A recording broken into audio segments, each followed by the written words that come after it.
یہودی اور نصرانی یا مجوسی بنا دیتے ہیں۔ پھر فرمایا میرا مالک فرماتا ہے میں نے اپنے تمام بندوں کو دین حنیف یعنی صحیح فطرت پر پیدا کیا، پھر شیطانوں نے آ کر ان کو فطری دین سے گمراہ کر دیا اور ان پر وہ چیزیں حلال کر دیں جو حرام کر دی گئی تھی، اور وہ چیزیں حرام کر دیں جو حلال کر دی گئی تھی، اور شیطانوں نے انسانوں کو بہکایا کہ اللہ کے ساتھ شریک قرار دو، اور جبکہ میرا شریک ہونے پر کوئی دلیل نہیں تھی۔ یہ تاریخ جاتی ہے حضرت نوح علیہ السلام کی، بہت پرانی تاریخ ہے۔ حضرت نوح علیہ السلام کے زمانے کے بعد جب قوم کے معزز لوگ جب ان کا انتقال ہو گیا تو لوگ بہت ان کو مس کرتے تھے، یاد کرتے تھے اور روتے تھے، تو شیطان نے آ کے ان کے کان میں یہ بات ڈالی کہ تم ایسے کرو کہ ان کے مجسمے بنا کے اور اپنے سامنے رکھ لو تاکہ جب تم یاد یہ تمہیں آئے تو تم انہیں دیکھ لیا کرو۔ انہوں نے مجسمے بنا کے وہ رکھ لیے۔ اب وہ تو اس جنریشن نے تو اپنی محبت میں وہ مجسمے بنائے، آگے کی جنریشن نے ان کو پوجنا شروع کر دیا۔ تو یہ شیطان اس طرح بنیاد ڈالتا ہے، کسی شرک کی بھی بنیاد اس طرح ڈالتا ہے کہ وہ لوگوں کو دعوت دیتا ہے، اور لوگ اگر اس کی دعوت پر لبیک کہہ دیں تو پھر وہ اپنے کام کو مکمل کر دیتا ہے۔ جناب امیر المومنین علیہ السلام نے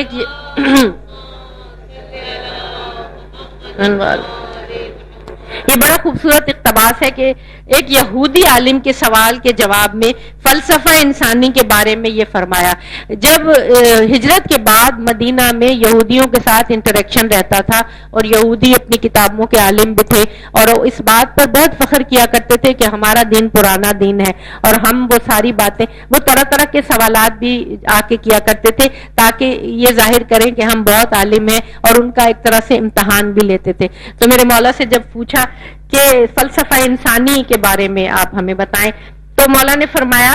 کہ کیا ایسا نہیں کہ جس انسان کی طبیعت میں اعتدال پیدا ہو جائے تو اس کا مزاج خود بخود پاکیزہ ہو جاتا ہے، اور جس کے مزاج میں پاکیزگی آ جائے تو اس کے اثرات نفس قوی ہو جاتے ہیں، اور جو اپنے نفس کے اثرات میں طاقتور ہو جاتا ہے وہ انسانیت کے کمال تک پہنچ جاتا ہے، اور جو اس معراج کمال پر پہنچ جاتا ہے وہ فضائل نفسانیہ سے آراستہ ہو جاتا ہے، اور جو فضائل نفس سے مزین ہو جاتا ہے تو ظاہر ہے کہ اس میں تمام کمال انسانیت موجود ہوتے ہیں، تو بجائے اس کے کہ اس میں خاصہ حیوانی اپنا اثر دکھائے، اس حالت میں انسان ایک ملکوتی صفات، ایک فرشتوں کے جیسا انسان بن جاتا ہے، پر اس سے زیادہ انسانی عروج کا تصور ممکن نہیں ہے۔ یہ سن کر یہودی عالم نے اعتراف کیا، یا علی آپ نے تو بالکل فلسفے ہی میں کلام فرمایا ہے سر۔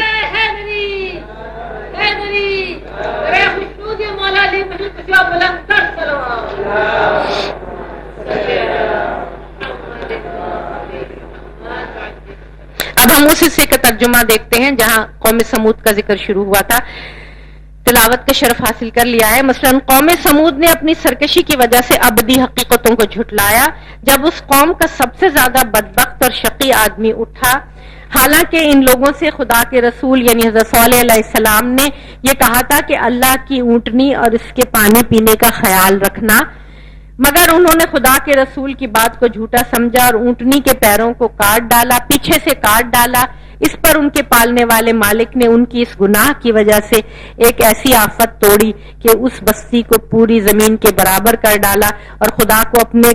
کسی کام پر کسی برے نتیجے کا خوف نہیں ہوا کرتا، یعنی خدا کو اس بات کا کوئی خوف نہیں تھا کہ سمود جیسی عظیم قوم جو مال اور دولت میں جو بڑے بڑے گھر بناتے تھے اور جو بہت عیش و عشرت سے رہا کرتے تھے، کہ سمود جیسی عظیم قوم کو تباہ کرنے پر اس کو کسی انتقام کا سامنا کرنا پڑے گا یا کوئی نقصان اٹھانا پڑے گا۔ تو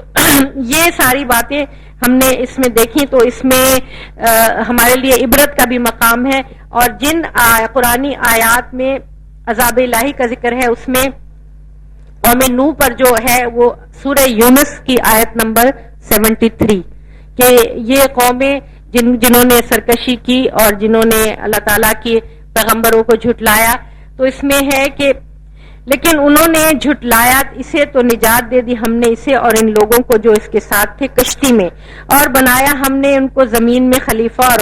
غرق کر دیا ہم نے ان لوگوں کو جنہوں نے جھٹلایا تھا ہماری آیات کو، سو دیکھ لو کیا انجام ہوا ان کا جنہیں متنبع کر دیا گیا تھا۔ قوم عاد پر جو عذاب ہے اس کا ذکر ہے سورہ احقاف کی آیت نمبر 24 میں۔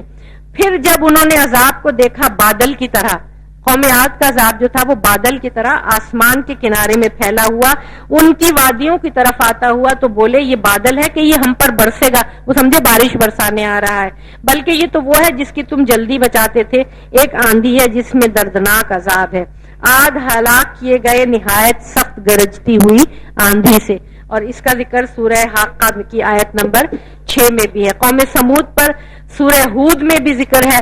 سورہ ہود کی آیت نمبر 47 میں ہے، اور آلیا ان لوگوں کو جو ظالم تھے ایک زبردست دھماکے نے، اور پڑے رہ گئے وہ اپنے گھروں میں بے حس و حرکت۔ قوم لوط پر قوم حضرت لوط علیہ السلام کی جو قوم تھی وہ ہم جنس پرستی کے عذاب میں مبتلا تھی، اور قرآن میں تفصیل سے اس کا ذکر ہے کہ کس طرح وہ انہیں منع کرتے تھے لیکن وہ باز نہیں آتے تھے، یہاں تک کہ جو مہمان فرشتے آئے تھے ان کے اوپر بھی انہوں نے اسی قسم کی نظر ڈالی۔ تو سورہ ہجر کی آیت نمبر 74 اور 73 میں اس کا ذکر ہے۔ آخر کار آلیا انہیں ایک سخت دھماکے نے سورج نکلتے وقت پس کر دیا، ہم نے اس بستی کو تلپٹ اور برسائے ان پر پتھر گھنگر کے، یعنی بڑے بڑے پتھروں کا عذاب جو تھا وہ قوم لوط پر آئے۔ اگر آپ کی نظر پڑی ہو تو ہارون یحییٰ ایک ٹرکش اسکالر ہیں جن نیٹ کے اوپر ان کا کافی تفصیل سے مل جاتا ہے، انہوں نے اس پر ریسرچ کی ہے، اور ان کی ایک کتاب ہے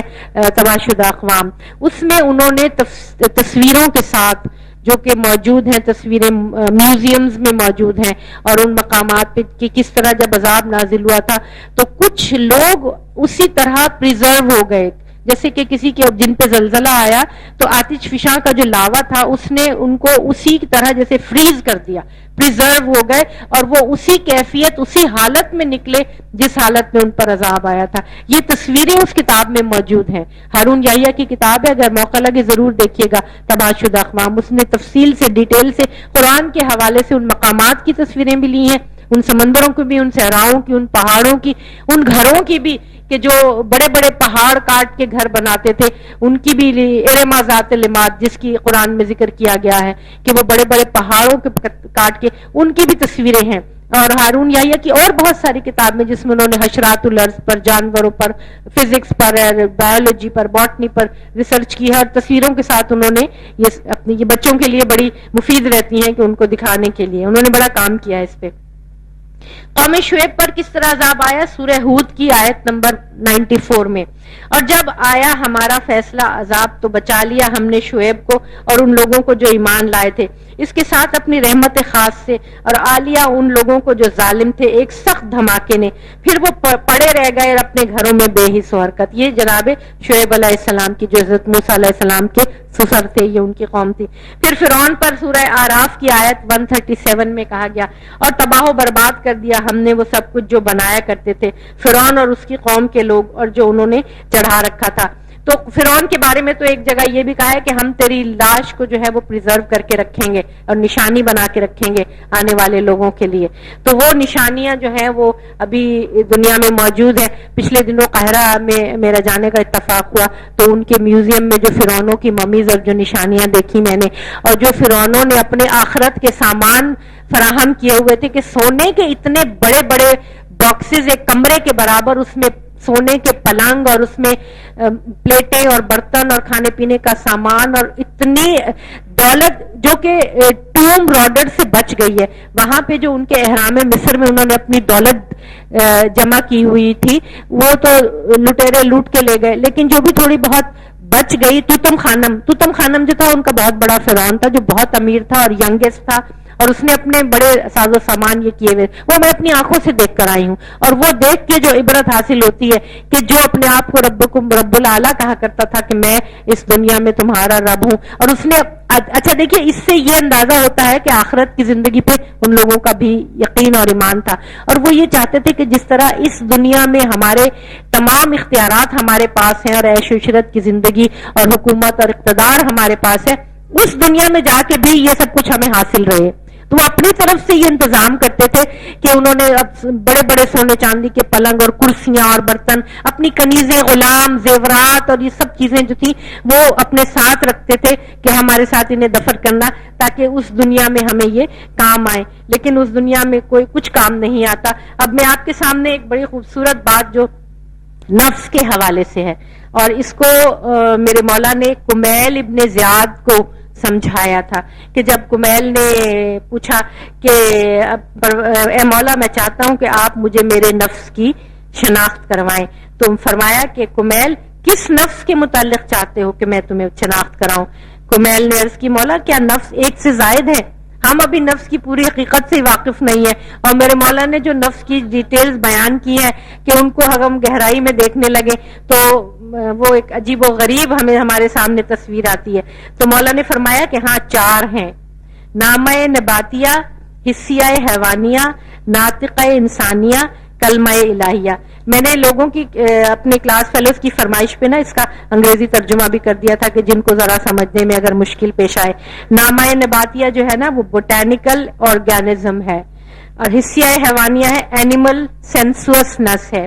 ناطقہ انسانیہ ہے ہیومن سپیچ انٹلیکٹ اور ہیومن انسان کی عقل، کلمہ الہیہ ہے ڈیوائن ورڈ سول۔ تو یہ جو ہیں یہ 4 نفس میرے مولا نے کمیل ابن زیاد کو بتائے۔ تو کمیل نے اس کے بعد جب اور سوالات کیے تو آپ نے پوچھا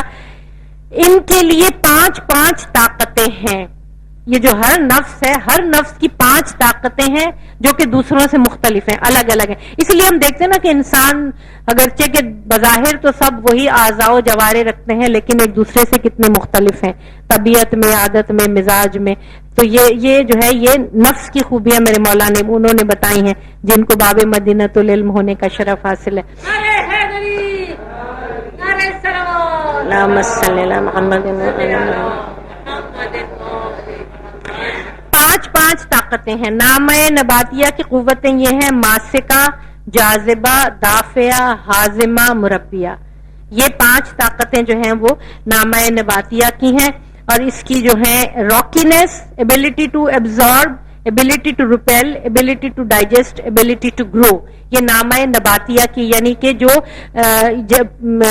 پودے اور فصلیں اور پھول پتے پھل یہ والا جو نفس ہے اس کی یہ خوبیاں ہیں۔ اچھا، اور اس کی خوبیاں یہ ہیں اور اس کی 2 خاصیتیں ہیں، زیادتی اور نقصان۔ یہ بڑھتا ہے، یہ ہے اس کی خاصیت، اور یہ ختم ہو جاتا ہے۔ اور یہ نفس جگر کی حرارت سے پیدا ہوتا ہے، اس کی پیدائش جو ہے وہ جگر کی حرارت سے ہوتی ہے۔ حسیہ حیوانیہ کی بھی 5 قوتیں میرے مولا نے فرمایا، سمع، بصر، سونگنا، چکھنا، لمس، یہ 5 قوتیں جو ہمیں حاصل ہیں۔ تو انسان کی سننے کی صلاحیت ہے، دیکھنے کی ہے، چکھنے کی ہے، سونگنے کی ہے، اور چھونے کی صلاحیتیں ہیں۔ اس کی 2 خصوصیات ہیں، رضا اور غضب۔ یہ انسانوں کا جو نفس ہے نا کہ خوش ہوتا ہے اور پھر غمزدہ ہوتا ہے یا غصے میں آتا ہے، پازیٹیو اور نیگیٹو دونوں خصوصیات ہیں۔ یہ نفس قلب سے یا اس کی حرارت سے پیدا ہوتا ہے۔ یہ میرے مولا نے فرمایا کہ یہ دل، کیونکہ انسان کا مرکز جو ہے وہ دل ہے، اور اس کی حرارت سے یہ نفس پیدا ہوتا ہے، اور اس کی 2 خصوصیات ہیں، رضا اور غضب۔ ناطقہ انسانیہ کی بھی 5 قوتیں ہیں، فکر، ذکر، علم، حلم، بزرگی اور نام آوری۔ یہ نفس جسم میں پیدا نہیں ہوتا بلکہ یہ نفس ملائکہ سے مشابہت رکھتا ہے، ہوتا تو انسانوں کے اندر ہی ہے لیکن یہ وہ نفس ہے، جیسے کہ میں نے خاص طور سے اس اقتباس کا یہ آپ کے سامنے میں لے کر آئی ہوں کہ جب تزکیہ نفس کر کے انسان اپنے آپ کو پاک و پاکیزہ کرتا ہے تو پھر وہ ملائکہ کی منزل تک پہنچ جاتا ہے۔ تو یہ ناطقہ انسانیہ جو ہے نا میرے مولا نے بتایا کہ یہ وہ نفس ہے کہ جو ملائکہ سے مشابہت رکھتا ہے، اور یہ نفس ملکیہ ہے۔ اس کی بھی 2 خاصیتیں ہیں۔ اس کی خاصیتیں دیکھیں ان میں نیگیٹو نہیں ہے، ان میں دونوں پازیٹیو خاصیتیں ہیں۔ کیا خاصیتیں ہیں؟ پاکیزگی اور حکمت، طہارت اور حکمت، 2 خاصیتیں۔ جبکہ ہم نے دیکھا تھا حسیہ حیوانیہ کی رضا اور غضب، اور نباتیہ کی تھیں 2 خاصیتیں کیا تھیں؟ زیادتی اور نقصان۔ لیکن ناطقہ انسانیہ یعنی کہ وہ نفس انسانی جو تزکیہ طہارت کے بعد پاکیزگی کی اس منزل پر فائز ہوتا ہے جو فرشتوں کے قریب ہے، تو اس کی خاصیتیں دونوں پازیٹیو ہے، پاکیزگی اور حکمت۔ اور یہ نفس مادی نہیں بلکہ مجرد عن المادی ہے، یہ مادی نہیں ہے، یہ روح کی توانائی سے پیدا ہوتا ہے۔ اور یہ نفس کلمہ الہیہ کی بھی 5 قسمیں ہیں، 5 قوتیں ہیں، فنا میں بقا، شفا میں سختی یعنی نعمت، اور ذلت میں عزت، غنا میں فقر، مصیبت میں صبر۔ یہ نفس جو ہے یہ کلمہ الہیہ کی خوبیاں ہیں۔ اور اس کی بھی دو خاصیتیں ہیں، اس کی ہے تسلیم و رضا. یہ اور اعلیٰ ترین، یہ انبیاء علیہ السلام کی خوبیاں ہیں کہ وہ غنا میں بھی فخر محسوس کرتے ہیں، اور وہ مصیبت میں صبر کرتے ہیں، اور وہ سختی میں ان کے لیے نعمت ہے، اور ذلت میں ان کے لیے عزت ہے، اور فنا میں وہ اپنے لیے بقا محسوس کرتے ہیں. اور اس کی دو خاصیتیں ہیں تسلیم و رضا. یہ بھی جو ہے یہ دونوں پازیٹو خاصیتیں ہیں. یہی وہ نفس ہے جو اللہ کی طرف سے آیا ہے اور اسی کی طرف پلٹ کر جائے گا. باری تعالیٰ نے فرمایا وَنَفَخْتُ فِيهِ مِن روحی، آدم میں نے اپنی روح میں سے پھونکا. اور اسی کے لیے ارشاد ہے یا ایھا النفس المطمئنہ ارجعی الی ربک راضیۃ مرضیہ فادخلی فی عبادی وادخلی جنتی. اے نفس مطمئنہ، یہ نفس مطمئنہ کی کیفیت ہے کہ پلٹ اپنے پروردگار کی طرف اس حالت میں کہ تو اپنے رب سے راضی اور تیرا رب تجھ سے راضی. دیکھیے نفس لوامہ سب سے پہلے نفس امارہ ہے کہ جو برائی کا حکم دیتا ہے، یہ قرآن نے ہمیں بتایا ہے. پھر نفس لوامہ ہے کہ جو پچھتاوا اور اندر سے ایک ڈنک مارتا ہے اگر ہم کچھ برائی کریں تو ہمیں ندامت اور شرمندگی ہوتی ہے. نفس امارہ لوامہ. پھر نفس ملہمہ ہے، وہ نفس جس پر الہام ہوتا ہے. نفس ملہمہ کے بعد ہے نفس مطمئنہ ہو جاتا ہے کہ جب انسان اطمینان کی منزل پر. پھر نفس راضیہ ہے کہ جو اللہ تعالیٰ سے راضی، اور پھر نفس مرضیہ ہے کہ جس سے اللہ تعالیٰ راضی ہے. یہ تمام یہ آیہ مبارکہ امام حسین علیہ السلام کے لیے بیان کی جاتی ہے.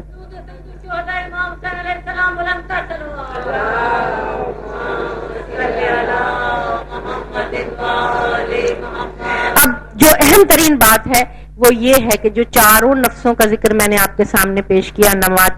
نامیہ، نباتیہ، حیوانیہ اور ناطقہ انسانیہ اور کلمہ الہیہ، ان تمام چاروں نفوس کو اپنے ذہن میں رکھیے. اور اس کے بعد اس کا جسٹ جو ہے وہ یہ ہے کہ عقل ان چاروں نفسوں کے اعتدال کا نام ہے. یہ میرے مولا نے تعلیم دی ہے کمیل ابن زیاد کو کہ ان تمام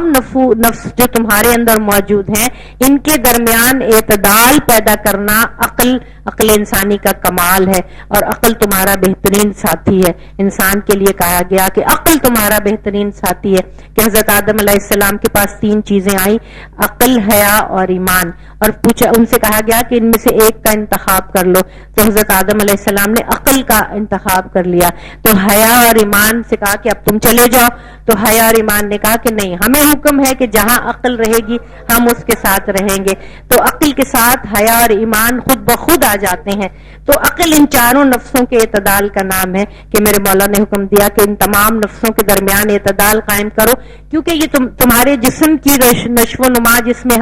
ہماری صحت جسمانی بھی بہت ضروری ہے. ایک مریض جسم کے اندر ایک صحت مند روح یا دماغ یا نفس کام نہیں کر سکے گا. ہمارا فرض بنتا ہے کہ ہمیں ائمہ معصومین کی تعلیمات ہیں ہمارے لیے، طب کے ان کے کتنے بڑے بڑے نقطے ہیں، اور ہمیں بتایا گیا کہ اپنے جسموں کی صحتوں کا خیال رکھو اور اپنے اعتدال اور توازن میں، غذا میں، آرام میں، ورزش میں، نیند میں، صحت میں اپنے آپ کو فوکس کر کے رکھو کہ یہ امانت الہی ہے ہمارے پاس. جب تک ہم اس دنیا میں ہیں، جب تک ہمیں اللہ نے زندگی کی نعمت دی ہوئی ہے، یہ امانت ہمارے پاس ہے، اور ہم اس سے اگر اس کو نظر انداز کرتے ہیں تو یہ خیانت ہے، اور جس کی وجہ سے فوراً ہمیں بیماری کی شکل میں ہمیں نتیجہ بھگتنا پڑتا ہے. ان چاروں نفسوں کا اعتدال جو ہے وہ عقل کہلاتا ہے. اچھا، اس کے بعد فرمایا گیا کہ اے کمیل، اس کے علاوہ ایک اور نفس بھی ہے جسے کلمہ الہیہ کہا جاتا ہے. ہر نفس کے لیے جسم کا ہونا ضروری ہے، اور یہ نفس جن اجسام کے لیے بنا ہے انہیں انبیاء اور ائمہ کہا جاتا ہے. کلمہ الہیہ کا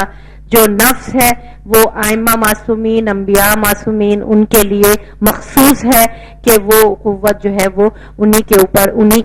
وہی اس کے شایان شان اس کو حامل ہیں، وہی اس کو رکھ سکتے ہیں، وہی اس کو ہینڈل کر سکتے ہیں. اور ان تمام روحوں کے ساتھ ساتھ ایک جو ہے وہ روح کلی ہے کہ جو 1,23,999 انبیاء علیہ السلام میں روح القدس تک پہنچ کے کلمہ الہیہ تک ہے. اور اس کے بعد یہ حافظ تصدق حسین کی کتاب ہے اسرار الہیہ، جس سے میں آپ کو بیان کر رہی ہوں کہ روح کلی، پھر محمد والے محمد میں روح کلی. اللہم صلی علی محمد.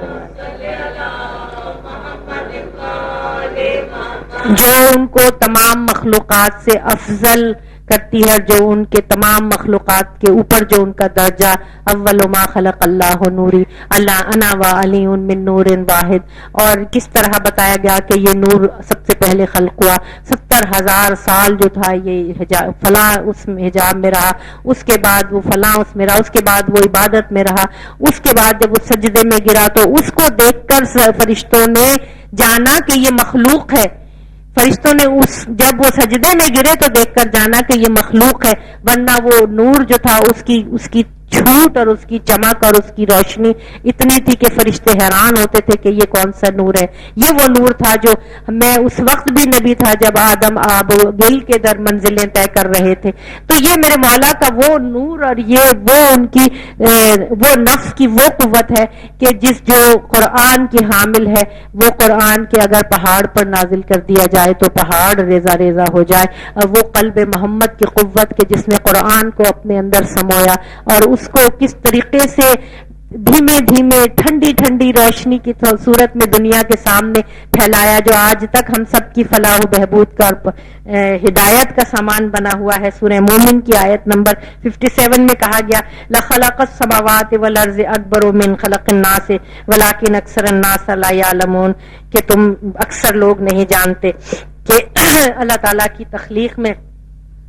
ارض اور سماوات کی تخلیق جو ہے وہ اور انسانوں کی تخلیق جو ہے وہ کس طرح عظمت کی حامل ہے، وہ رکھتی ہے۔ تو آج ہم اپنے اس درس کو یہاں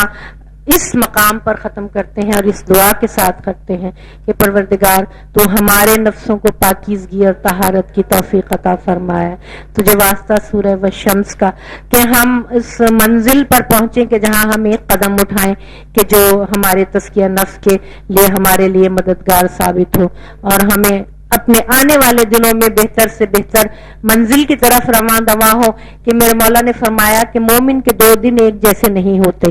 ایک دن جو اس کا ہوتا ہے اگلا آنے والا دن اس سے بہتر ہوتا ہے، اور اگلا آنے والا دن اس کے لیے مزید پاکیزگی، طہارت اور قوت کا سامان اور ہدایت کا سامان لے کر آتا ہے کہ تم غور و فکر کرو۔ تو تجھے واسطہ اپنے آخری حجت کا، تجھے واسطہ 12 امام 14 معصومین کا، ہماری اس قلیل عبادت کو اپنی بارگاہ میں قبول کر، ہمارے حاضرین محفل کی، ذاکرین محفل کے گناہان صغیرہ کبیرہ کو معاف کرا، تمام حاجات شرعی کو برلا، مریضوں کو شفا عطا کر، پروردگار بے اولادوں کو اولاد اور بے روزگاروں کو روزگار، جو بچے لڑکے لڑکیاں شادی کے لیے انتظار میں ہیں ان کے لیے اپنی خاص بارگاہ سے نیک بر بھیج پروردگار، پاکستان پر اپنی رحمت نازل کر، رحم فرما پروردگار، یہ مخلوق ہم گناہگار اور یہ ہمارے گناہوں کی سزا جو ہمارے سامنے آ رہی ہے، پروردگار تو رحم کرنے والا ہے، ان پر رحم کر، اپنی خاص بارگاہ سے اس مصیبت کو ٹال دے، ہمیں ظالم حکمرانوں سے نجات دے۔ اور یہ جو ٹارگٹ کلنگ کا سلسلہ جو رات ہی ہم نے دیکھا کہ ایک نوجوان کو قتل کر دیا گیا، اور ہم ہر ہفتے میں 1 دفعہ 2 دفعہ یہ سب ہمارے سامنے، پروردگار تو رحم کر ہمارے تمام نوجوانوں پر، مردوں پر، عورتوں پر، اور ان دشمنوں کی دشمنی کو ٹھنڈا کر دے پروردگار جو خامخواہ ہتھیار لے کے ہمارے نوجوانوں کے پیچھے، جیسے کہ کل میں نے کہا تھا کس طرح گمراہی میں مبتلا ہیں وہ لوگ کہ جو کہتے ہیں کہ ایک شیعہ کو قتل کریں گے تو 2 جنت انہیں ملے گی۔ پروردگار اس گمراہی سے ان کو نکال، ان کے شر سے ہمیں محفوظ رکھ، ہمارے نوجوانوں، ہمارے وارثوں کو اپنی حفظ و امان میں رکھ، اپنی آخری حجت کی ظہور میں تعجیل فرما، ہمیں ان کے آوان و انصار میں شامل کر، اور محمد وآل محمد صلوات۔